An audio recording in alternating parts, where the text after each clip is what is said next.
lust and have not. You kill and desire to have and cannot obtain.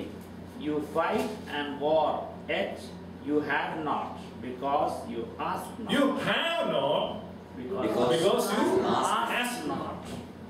കാരണം അവ എന്തെല്ലാം അവിടെ ചെയ്യുന്നുള്ളതാണ്. നീ ലെസ്റ്റ് ചെയ്യുന്നു, നീ കില്ല് ചെയ്യുന്നു, നീ ഫൈറ്റ് ചെയ്യുന്നു. അതായത് നിങ്ങൾ മോഹിക്കുന്നു, നിങ്ങൾ കലഹിക്കുന്നു, നിങ്ങൾ ശണ്ടയിടുന്നു. അപ്പൊ നമുക്കൊരാവശ്യമുണ്ട്. മനസ്സിലായി? ഞാൻ പറയാൻ നിങ്ങൾ ഇവിടെ ശ്രദ്ധിക്കുക. നിങ്ങൾക്കൊരാവശ്യമുണ്ട്. ആ ആവശ്യത്തിന് വേണ്ടി നിങ്ങൾ എന്ത് ചെയ്യുന്നുണ്ട്? മോഹിക്കുന്നുണ്ട്. നാളുകളായി നിങ്ങൾ ഒരു പർട്ടിക്കുലർ വിഷയത്തിന് വേണ്ടി എന്ത് ചെയ്യുന്നു? മോഹിക്കുന്നു. നിങ്ങൾ മോഹിക്കുന്നത് പ്രാർത്ഥനയാണെന്ന് പിശാച് നിങ്ങളെ ഫലപ്രദമായി തെറ്റിദ്ധരിപ്പിച്ചിരിക്കുന്നു. നിങ്ങൾ വളരെ ശ്രദ്ധിക്കണം. മോഹിക്കുന്നതല്ല, പ്രാർത്ഥനയല്ല.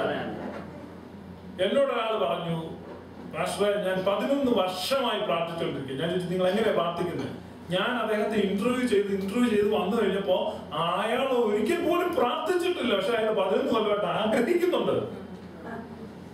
ഈ പാവപ്പെട്ടവൻ ഓർത്തത് അത് പ്രാർത്ഥനയാണ്. ഈ 11 വർഷമായിട്ട് അയാൾ ആരാധനയ്ക്ക് പോകുന്നു, പ്രാർത്ഥനയ്ക്ക് പോകുന്നു, അയാൾ ചാടി ആരാധിക്കുന്നു, കൈകൊട്ടി പാടുന്നുണ്ട്, ദൈവത്തെ സ്തുതിക്കുന്നുണ്ട്, മണിക്കൂറുകൾ ദൈവസന്നിധിയിൽ ഇരിക്കുന്നുണ്ട്, ചിലപ്പോൾ 1-1.5 മണിക്കൂർ ഇരുന്ന് പ്രാർത്ഥിക്കുന്നുണ്ട്. പക്ഷെ ഈ പ്രാർത്ഥിക്കുന്നതിനകത്തൊന്നും ഇയാളുടെ പ്രത്യേകമായ ആ വിഷയം ഇയാൾ എന്ത് ചെയ്യുന്നില്ല, ദൈവത്തോട് ഷെയർ ചെയ്യുന്നില്ല, അത് വായ തുറന്ന് പറഞ്ഞിട്ടില്ല, അയാൾ ഒരിക്കലും അത് ചോദിച്ചിട്ടില്ല.